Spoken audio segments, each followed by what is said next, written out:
Good afternoon. Later this week, the President and First Lady will travel to Argentina for the G20 summit. President Trump's participation in the G20 summit is a key opportunity to reiterate his commitment to domestic and global economic growth and prosperity, cement relations with other world leaders, and advance a global economic system that is based on fair economic competition and free, fair, and reciprocal trade. While at the G20, the President and the delegation will interact with many leaders, including bilateral meetings with the President of Argentina, the President of Russia, Prime Minister of Japan, and the Chancellor of Germany, and a working dinner with the President of China. To speak more about the G20 and what the President intends to accomplish, I'd like to welcome to the podium Director of National Economic Council Larry Kudlow, and following him, National Security Advisor Ambassador John Bolton. After the remarks, both will be available to take your questions on the G20 and other foreign policy news of the day, and then I'll be back up to take other questions on news of the day.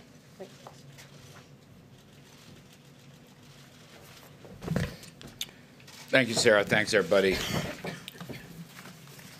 Let me just walk through some quick themes, and then I want to mention some things the President talked to us just a little while ago. As Sarah said, G20, funny, it's not actually the G20 when we count it up properly, as Ambassador Bolton points out. It's much more than the G20. Now, in terms of the U.S. positions, we're going to use this as an opportunity to talk about our measures of tax cuts and deregulations and reskilling and job training and so forth that have generated significant economic growth and prosperity. That includes women's economic empowerment. As Sarah mentioned, free, fair, and reciprocal trade and trade reform. There'll be discussions of infrastructure, finance, and also the U.S. emergence as the dominant energy power in the world today, actually. In terms of the much-discussed meeting, it's going to be a dinner meeting between President Trump and President Xi and representatives from both sides. It'll be bilateral. I want to just mention what the President told us a short while ago, and that is, in his view, there's a good possibility that a deal can be made, and that he is open to that. He is open to that. But having said that, some caveats, as always. Certain conditions have to be met with respect to fairness and reciprocity, as we've said many times. For example, issues of intellectual property theft must be solved. Forced technology transfers must be solved. Significant tariffs and non-tariff barriers must be solved. Issues of ownership have to be solved. The President will probably reiterate his view. We want a world, ideally, of zero tariffs, zero non-tariff barriers, and zero subsidies. Now, whether they can get through all that remains to be seen, but that's the President's point of view, as I said just a little while ago. The U.S. is coming to the summit in very good shape. Our economy is quite strong. It's growing at 3% over the past year. Second quarter was 4.2, third quarter was 3.5, perhaps be revised upwards. We have a very strong holiday season, so-called Black Friday, very strong. We've had tremendous investments, business investments, energy investments, oil prices and gasoline prices coming down. That helps consumers, of course. We're in very good shape. China, not so good. I'm not here to critique or second-guess the Chinese economy, but most observers believe China to be in a slump, whereas the United States is in a very strong, solid position going into this summit. However, again, to repeat, the President said there is a good possibility that we can make a deal, and he is open to it. But on the other hand, if these conditions I mentioned a few moments ago are not met, not dealt with, the President has said, look, he's perfectly happy to stand on his tariff policies, which 10% last $200 billion, scheduled to go to 25%. That's not a certainty, but that's the schedule. And he has said, as recently as yesterday, the day before, if need be, if things don't work out in this U.S.-China summit meeting, he will invoke another 267 some odd billion dollars in tariffs. That may not be the first choice. I'm just saying that is his view. If we can't get something done, and things have been moving very slowly between the two countries, until the president himself called President Xi and said, let's restart, let's try to get things going again. And then since then he's made positive comments about that. So we will see. As I said, the key U.S. goals is around growth and prosperity, and our economy is in good shape. Theirs is not. I'll just leave it right there. John, do you want to add stuff to that? Do you want me to take some questions? You sure? Okay, good. Let me take some questions and try to help out on this. Yes? Mr. Cutler, I'd like you to address some concerns recently from representatives of Italy and France and Germany who say that we're actually backing away from the national stage, and they fear that Russia will be the dominant economic force in Europe and the Middle East in the coming years. Could you address those concerns, A, and B, can you tell us a little bit, if you can, about the layoffs at GM? Well, I'll talk to you about GM layoffs. Regarding the Russian story, I'm going to leave that to my longtime friend and colleague, John Bolton. I met with Mary Barrett yesterday, and we had a lengthy conversation about the layoffs, the cause of the layoffs. It's a great disappointment, obviously. The president indicated his own disappointment. He believes, as frankly the Prime Minister of Canada, Trudeau, believes, that the USMCA deal was a great help to the automobile industry and to auto workers. And by the way, they made those statements separately. And yet, GM comes in right after the deal. By the way, that deal will be signed in Argentina with the U.S. And Canadian representatives. So there's great disappointment there. There's disappointment that it seems like GM would rather build its electric cars in China rather than in the United States. We are going to be looking at certain subsidies regarding electric cars and others, whether they should apply or not. I can't say anything final about that, but we're looking into it. Again, that reflects the president's own disappointment regarding these actions. Ms. Barrett told me, on the other hand, I want to be completely fair here, it's her business, it may be possible to transfer workers to other plants in Texas and Michigan. I'm not an expert on General Motors. I'm not an analyst, auto analyst, but that's what she said. But obviously there's a lot of disappointment, even anger. I've heard it, again, from Mr. Trudeau, from President Trump, from Democrats and Republicans. Just to follow, do you think it's going to adversely affect our economy coming into the Christmas season and after? No. I mean, look, I don't want anybody to get laid off. I want workers to do very well. I want worker wages to do well, and they are. I mean, that's one of the great things. You know, there's a certain amount of pessimism that I'm reading about.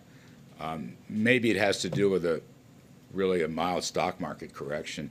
Let's not forget a couple weeks ago, just on this very point, we had 250,000 new jobs, which was a blockbuster number. Nobody really expected it. With a 3.1% yearly gain in wages and a 3.7% unemployment rate, those are very spiffy numbers by any benchmark in any metric. So again, holiday season layoffs from GM, brutal, all right?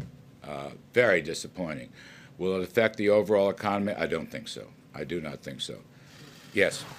Yeah, back to the question of the tariffs, and if these talks with President Xi go nowhere, and we move forward with this escalation of the tariffs that you just described, which, correct me if I'm wrong, would be the biggest addition of tariffs that we've seen in your lifetime, what will the impact be on the U.S. economy? I mean, that's a long period of time you mentioned.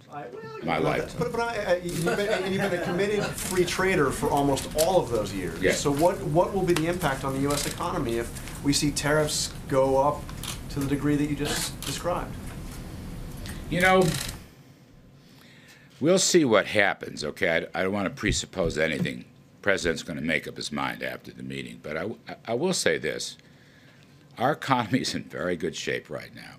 And when you multiply through whatever numbers you want to use, 250 billion, or tack on another tranche, which may or may not happen, at a 10% tariff rate or more, it's really just a fraction of our economy. Okay, it's just a fraction of our economy. I'm not suggesting that there aren't winners and losers in that game. It's a complicated game. But on the other hand, I think we are in far better shape to weather this than the Chinese are. And I'll also say one thing. I appreciate your characterization. I am a free trader.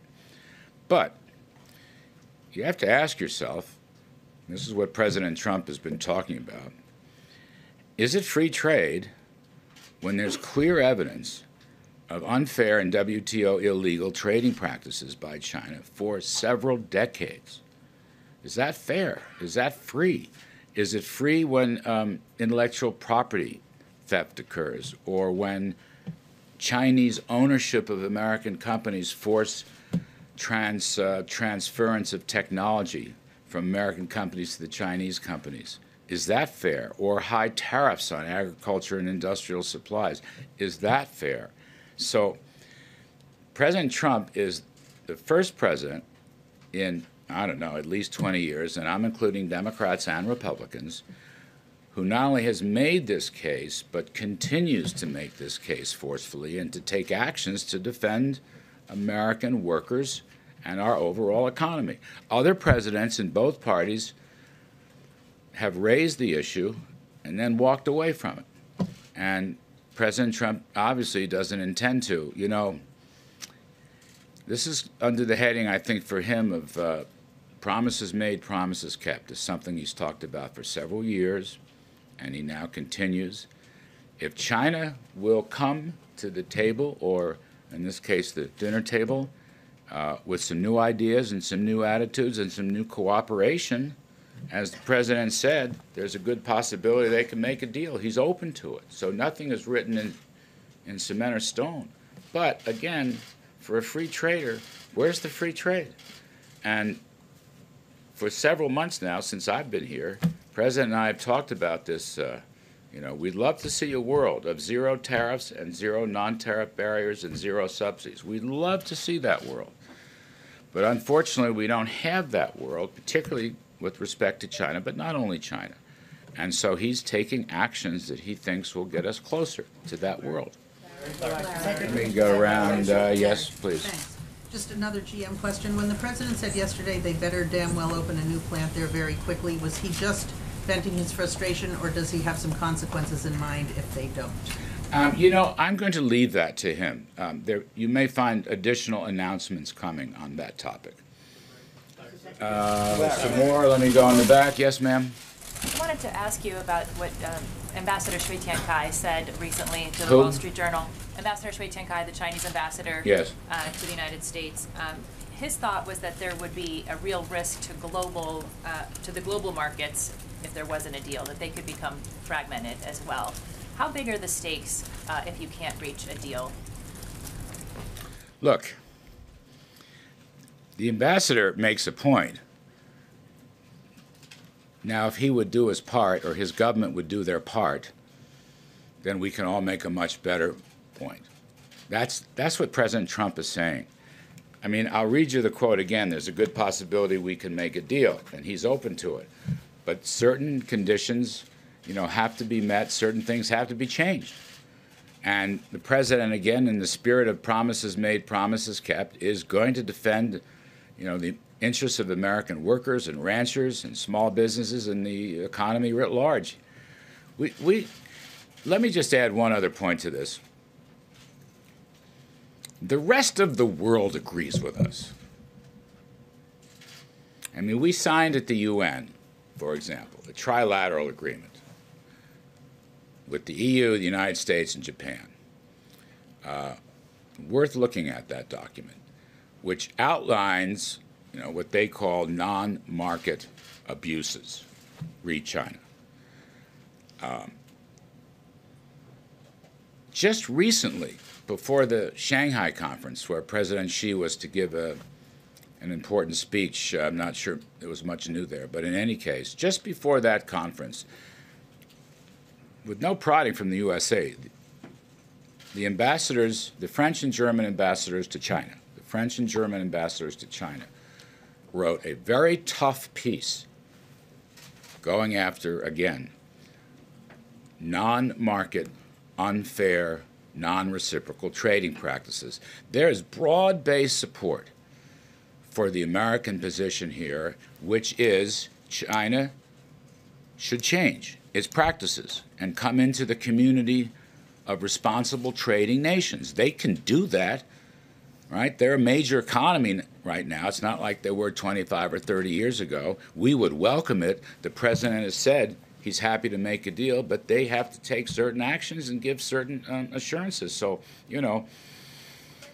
You'll spend the G20 getting that support around your position from other countries at the G20? I'm sure we will. I'm sure we will. We have in many other forms. Just a couple more. I want Ambassador. Yes, please. Thank you, Thank you.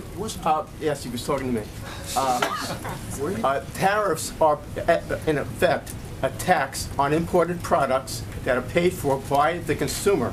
So does the president realize that these escalated tariffs are going to be paid for by the American citizens? Well, look, he realizes the ramifications. As I said earlier,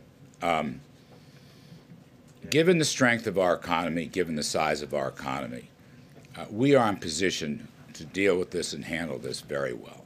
That's the key point. And I'm not so sure about China, but I'll leave that to China experts and so forth and so on. The benefits, let me just look at the other side of the ledger. It's very important. The benefits of true free trade globally will be enormous. You know, if we go back to the idea of zero tariffs and zero non-tariff barriers and zero subsidies, if China plays by the rules, even the WTO rules, and all that needs reforming in our judgment, but they're violating those rules. If we do have a free trading system, or we move in the direction of a free trading system, a true free trading system, we will benefit enormously. Frankly, we will benefit, they will benefit, and the rest of the world will benefit.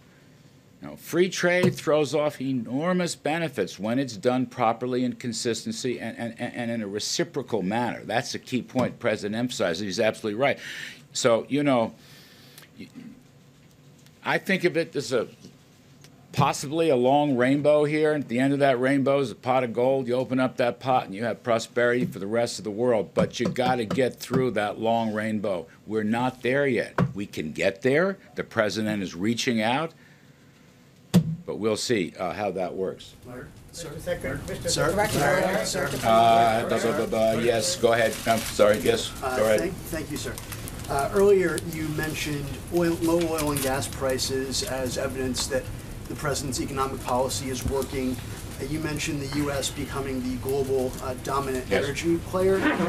But merely days ago, the president said that it was necessary to let Saudi Arabia and its crown prince get away with ordering the murder of a Washington Post journalist because Saudi Arabia ensures low gas prices. Now, which one is it, sir?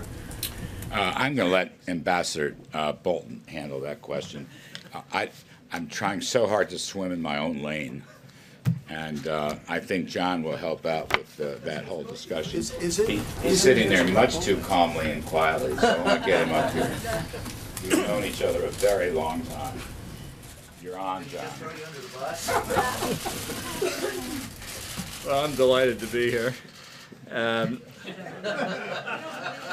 don't really have much to add. Sarah gave you the list of bilaterals. Let me just update it a little bit because we're trying to fill every minute of the president's schedule. She said he's going to meet with President Macri, the host government of Argentina. He'll meet with President Moon of South Korea. He'll meet with President Erdogan of Turkey, Prime Minister Abe of Japan. That will transform at some point during that meeting into a trilateral meeting with the Prime Minister of India, Narendra Modi. And then, as Sarah said, the President will meet with President Putin and have a working dinner with President Xi. There were two questions that were. Ambassador. Yeah, right here. Thank you, sir. Does the president have any plans in the works to meet with the Saudi Crown Prince while he's there? No, look, the bilateral schedule is full to overflowing at this point, and so those are the ones I've listed that he'll be meeting with. Yes, ma'am. Hello. Mr. Yes, I have a question about the border tensions right now with the U.S. and Mexico. The U.S. Launched tear gas canisters into Mexican soil, and I'm wondering if you've gotten, if Mexico was given the go-ahead before that happened, and what is the U.S. doing to mitigate any tensions right now with the incoming López Obrador administration? Yeah. I don't think that's really a subject of the G20, but I can say that Secretary of State Pompeo, who will be attending the G20 and therefore will not be accompanying Vice President Pence to the inauguration on Saturday the 1st, Secretary Pompeo will fly overnight from Argentina to Mexico and will meet with the new Foreign Minister of Mexico on Sunday the 2nd. And they'll have a full conversation about all the issues in connection with the border. Yeah. What do you expect to be on the agenda for the President's meeting with Putin? Well, I think all of the issues that we have on security issues, on arms control issues, on regional issues, including the Middle East, I think it'll be a full agenda. I think it'll be a continuation of their discussion in Helsinki. Ukraine be on that? What about Ukraine? Sure. Thank you so much, Ambassador. Two questions about Brazil, since you are heading there on Thursday to meet with the new incoming president from Brazil, Jair Bolsonaro. One on trade that I know is one of the priorities. For the past few years, Brazil had a trade surplus with Brazil. United States had a trade surplus. Just last year, 27 billion alone. And besides of that, President Trump complained about the Brazilian protectionism, say Brazil is one of the toughest on trade access. What should we expect related to trade relationship with Brazil, with the new Brazilian government? Should we expect more cooperation or more tariffs like those on steel and aluminum? And another one on Venezuela that I know is another priority of the meeting. What kind of cooperation are you expecting with the new Brazilian government? Are you guys going to discuss sanctions? Yeah. Well, the meeting with President-elect Bolsonaro came as a result of President Trump's call on election night in Brazil to congratulate President-elect Bolsonaro. They had a really outstanding phone call, I think developed a personal relationship even remotely. President Trump was the first foreign leader to call President-elect Bolsonaro. So following up on this, we thought it would be useful and certainly very helpful to the United States to hear from the President-elect what his priorities are, what he's looking for in the relationship. From the perspective of the United States, we see this as a historic opportunity for Brazil and the United States to work together in a whole host of areas, economics, security, and a range of others.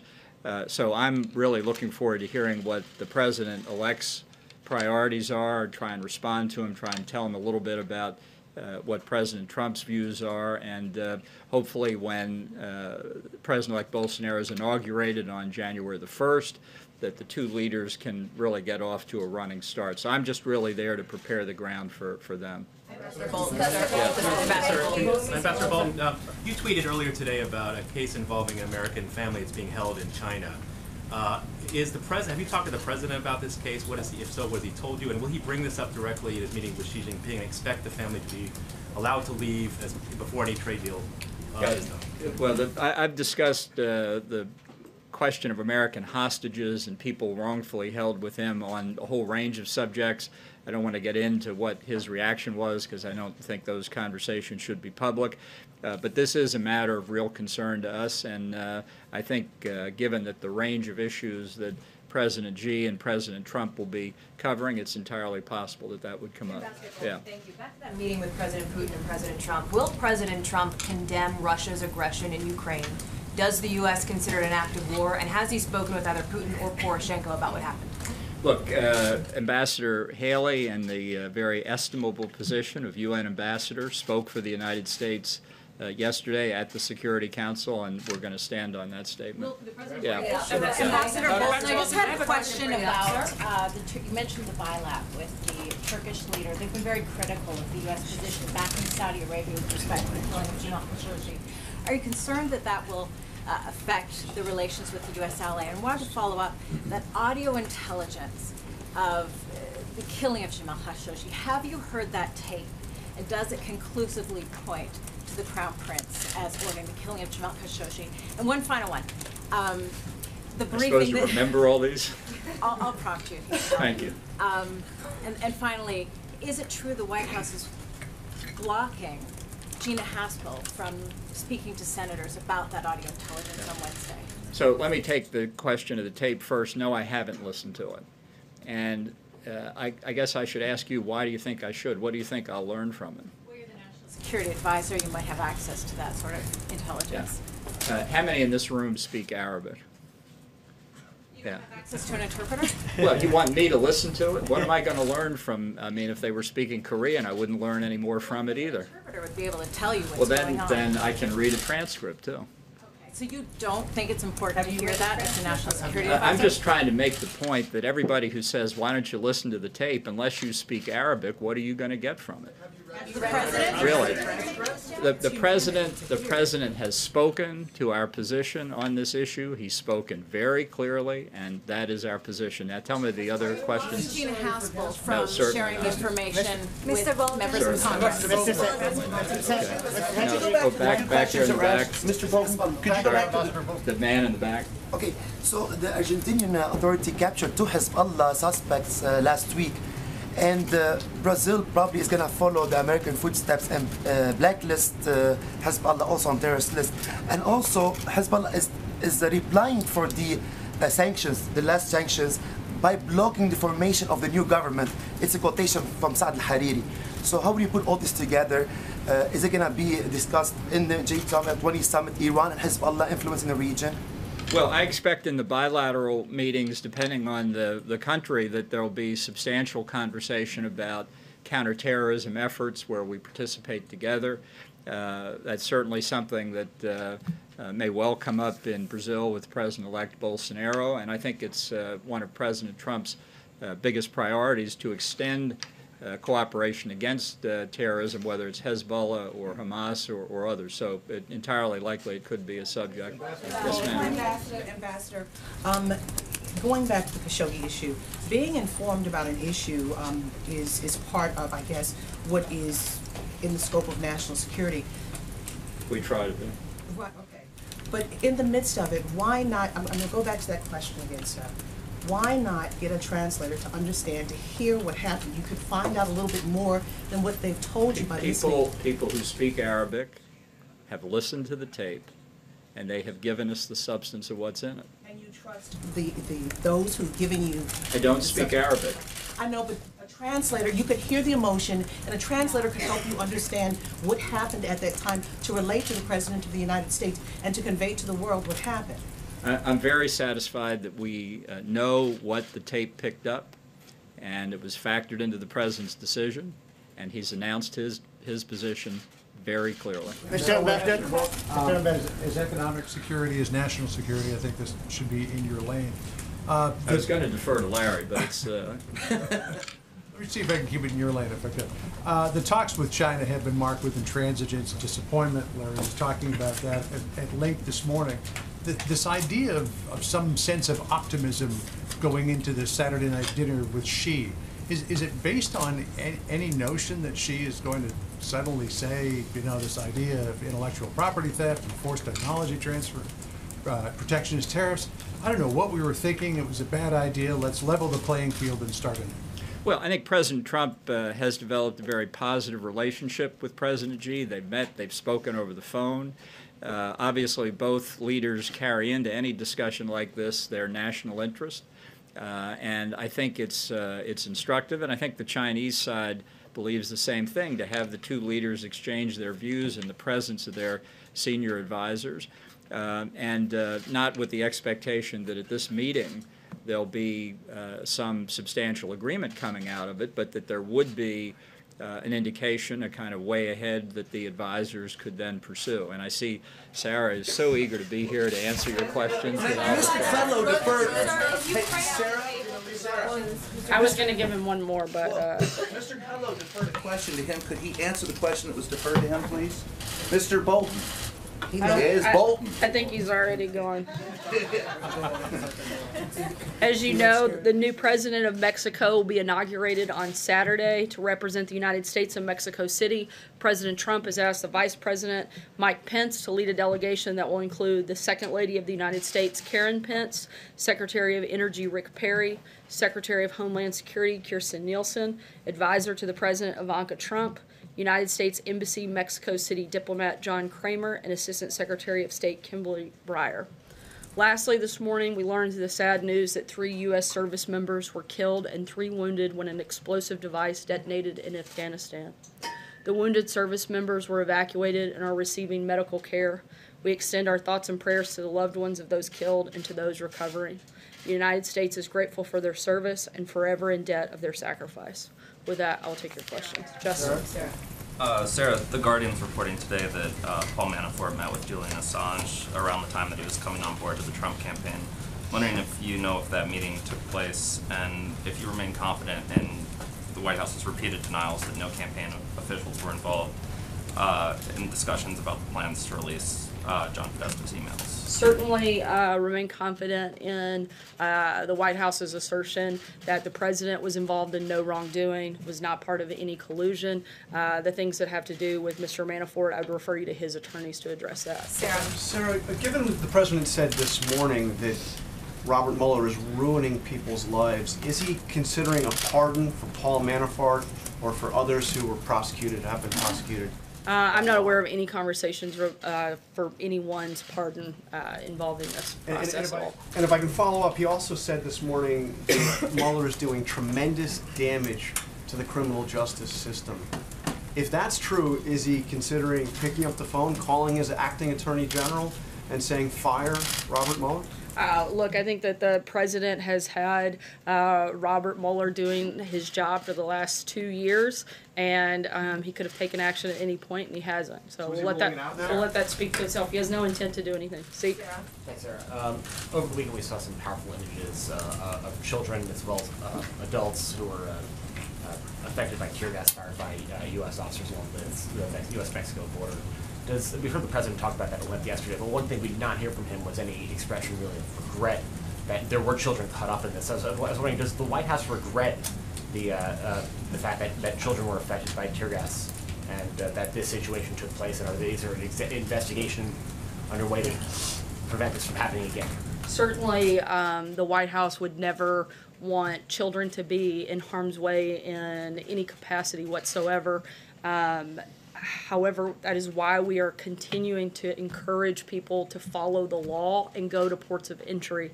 Law enforcement officials have used appropriate non-lethal force to protect themselves and prevent an illegal rush across the border. And let's also not forget that this isn't the first time that non-lethal force like this has been used. In fact, tear gas was used on average once a month during the Obama administration for very similar circumstances. In fact, they were actually for far less circumstances because they didn't have the same numbers in the mass rush that we're seeing in this caravan take place. Certainly no one wants women or children or any individuals to have this happen, which is why we've encouraged them to actually follow the law and go to ports of entry. Just follow up real quick on something that Ambassador Bolton mentioned when he ruled out a bilateral between the president and MBS. Is the White House ruling out any interaction between the president and the Saudi Crown Prince, and is he the equivalent of diplomatic timeout? I wouldn't say that we've ruled out any interaction. I know that the president's schedule is pretty packed and has a number of sessions that he'll be involved in with the G20 as well as a number of bilaterals. I don't think there's any time for us to add anything additional, whether or not there's some interaction. I'm not going to rule that out, and we'll keep you guys posted as that happens tomorrow. Thanks, Sarah. Yesterday in Mississippi at his rally, the president said, he asked a question about Mike Espy. He said, how does he fit in with Mississippi? I mean, how does he fit in? I guess suggesting that he doesn't fit in. Mike Espy's great-grandparents were slaves in Mississippi. What did the president mean by that? Due to the fact that that is an election that is taking place today, I'm not going to comment on anything that could affect anything taking place in Mississippi, and certainly happy to comment on that after today. John? Thanks a lot. The president's not guided by the Hatch Act.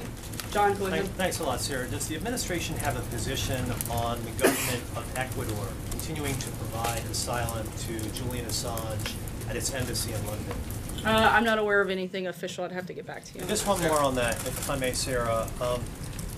Will you, from the podium, call on the Ecuadorian government to confirm whether or not some sort of meeting may have taken place between Paul Manafort and Julian Assange at its embassy? Certainly, we encourage the process to continue to play out, but I'm not going to get engaged in specifics of that case. President Trump has implied that a potential new deal with Mexico is a done deal, tweeting that migrants will stay in Mexico as they wait for their cases of asylum to be processed. How far along are talks with the new Mexican administration about the so-called Remain in Mexico policy? Those conversations continue. We won't have a final decision until the new government actually takes over, which will happen on Saturday. And on Monday, we expect the new foreign minister from Mexico to meet and sit down with White House administration officials and the Department of Homeland Security Secretary Kirstjen Nielsen and continue and try to finalize those conversations. Second question on Khashoggi, because tomorrow Secretaries Pompeo and Mattis will brief the full Senate on the murder. Why is a leader of a U.S. intelligence agency not joining them, specifically Gina Haspel, who many senators expect to hear from? Ambassador Bolton addressed this. I'm not going to comment on behalf of the CIA director in that capacity. That's something I would direct you to them to answer. Sarah, I want to ask you about the climate assessment that your administration released last week. The president yesterday, when asked about the economic forecast, he essentially said he didn't believe it. The takeaway for many people is that the president doesn't feel necessarily a responsibility to lead either in this country or in the world on climate change and preventing the calamity that your administration forecasts. Do you agree with that view? And if not, why not? The president's certainly leading on what matters most in this process, and that's on having clean air, clean water. In fact, the United States continues to be a leader on that front. Even Obama's Undersecretary for Science didn't believe the radical conclusions of the report that was released. And you have to look at the fact that this report is based on the most extreme modeled scenario, which contradicts long-established trends.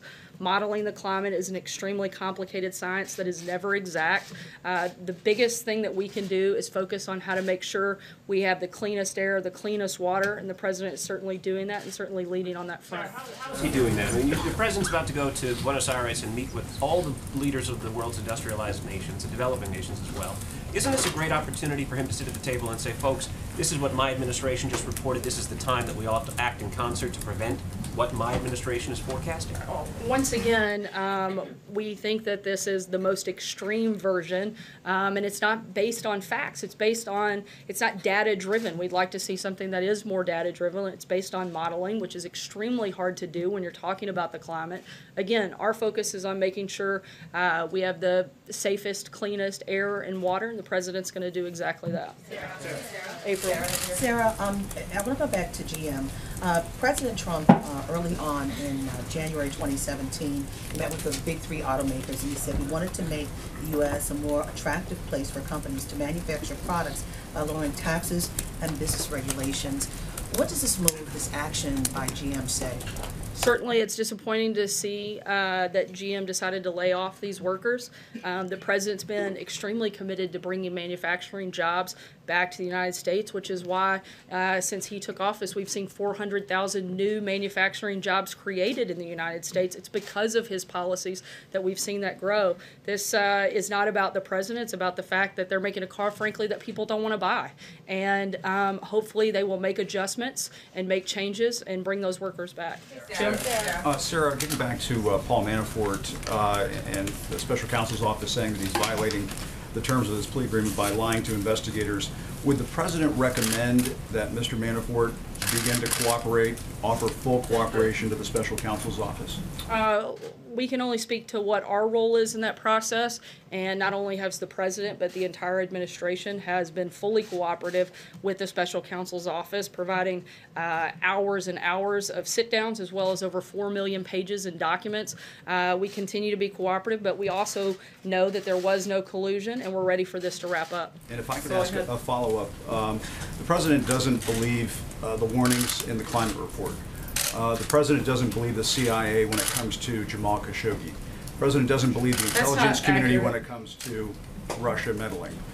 Why doesn't he have faith in his advisors? No, that's not true. The president has a great deal of faith in the intelligence community and certainly in the team that he has assembled around him. However, I've addressed the climate report. There's really nothing else to add on that front. Khashoggi, you said that that was not true, that he doesn't believe the CIA. He said the other day, maybe MBS did, maybe he didn't, the Crown Prince. And we haven't seen definitive evidence come from our intelligence community that ties him directly to that. What we have seen is a number of individuals that we know are tied to that, and those individuals have been sanctioned. The people that we have no doubt about their involvement, we've taken action on. And as he said, we'll see what happens beyond that, and if there's more definitive information, we'll make a decision at that point. Roberta. Sarah, the Remain in Mexico meeting that you talked about on Monday, is that happening here or in Mexico? And is the United States offering Mexico any financial assistance to help accommodate the migrants seeking asylum who would be staying in Mexico as a result? Sorry, on that second question, do you mind repeating that? It was the first part on whether or not the meeting is here or in Mexico. I'll get back to you on that. I'm not sure on the exact location. Okay. Is the United States offering Mexico any financial assistance, or does the United States plan to accommodate the migrants who would be staying in Mexico? I'm not aware of any financial assistance, but certainly we'll keep you posted if I get that. Just to clean up on the bilats, you mentioned in your list a bilat with the Chancellor of Germany, but the ambassador did not. Has that bilat been canceled? No, it hasn't. I think he was just given additional updates on the ones that I didn't mention. John? So the president tweeted at length yesterday about the Mueller report, asking if it's going to show both sides. What are his concerns about any forthcoming Mueller report, and is that report is supposed to be delivered to no one else but the Attorney General? Is he concerned that it is going to become public without his knowledge? I don't think the president has any concerns about the report because he knows that there was no wrongdoing by him and that there was no collusion. So I don't think he has concern on that front. If he has no concerns, why is he tweeting so vociferously about it? Certainly the president has voiced his unhappiness from the beginning that this has gone on, this ridiculous witch hunt for more than 2 years. Still nothing that ties anything to the president. We'd like to see it come to a conclusion. Peter. Thank you, Sarah. Does the president believe that the work of the special prosecutor, Bob Mueller, is illegitimate? I'm sorry? Does the president believe that the prosecutions, the indictments of Bob Mueller are illegitimate? I think the president believes that what I've said several times today and several times over the last couple of years, that there was no wrongdoing on his part, there was no collusion by his campaign, and beyond that, that's really all we can speak about here at the White House. Last question, Howard. Thank you. 2 questions for you. The president, as you're speaking, is tweeting that he is going to be considering cutting all GM subsidies, including for electric cars. Can you explain why he says that he thinks that would help American workers? Can you explain why that wouldn't end up backfiring, as we've already seen, and who the president has consulted and what the timeline is for this decision? I don't know that there's a specific timeline. As he said, he's looking into what those options might look like. The president wants to see American companies build cars here in America, not build them overseas, and he is hopeful that GM will continue to do that here. And Second question for you is on Afghanistan. The president on Thanksgiving Day told U.S. troops that we are winning the war in Afghanistan, which contradicted what the chairman of the Joint Chiefs of Staff said, that it was a stalemate. Does the president today still believe, after what we saw over the weekend, that we are winning in Afghanistan, and why? Certainly, anytime you have a loss of life, particularly by an American service member, it is a horrific tragedy and something that no president wants to see, certainly not during their administration. And the president wants to make sure that the battle that we're fighting takes place there and not here. And he's going to continue consulting with his national security team and make decisions on how best to move forward beyond that. Thanks so much, guys. Have a great day.